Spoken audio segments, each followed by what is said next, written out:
পুরীতে এসে আমরা উঠেছিলাম হোটেল নীলাচলে, যেটা একদমই সি বিচের উল্টো সাইডে, আর সামনেই কিন্তু মন্দির আর কাকাতুয়া যাওয়ার রাস্তা। এখন আমরা যাচ্ছি পুজো দিতে।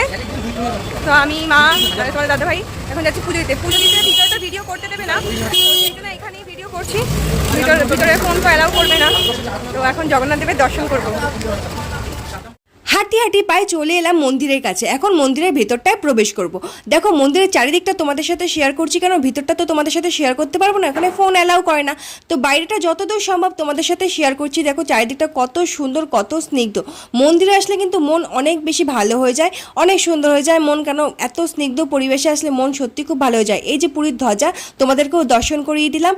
আর একটা কথা তোমাদের সাথে শেয়ার করি, ছোট থেকে এতদিন অবধি একটা কথা শুনে বড় হয়েছে যে মায়ের অন্তত একবার জগন্নাথ দেবের দর্শন করার ইচ্ছে। মাকে যখন এতদিন পর আমার কাছে আনতে পেরেছি, তো জগন্নাথ দেবের দর্শনটাও করিয়ে দিই, সাথে তোমাদেরকেও দেখিয়ে দিলাম। দেখো একটা ছোট্ট জগন্নাথ। জয় জগন্নাথ।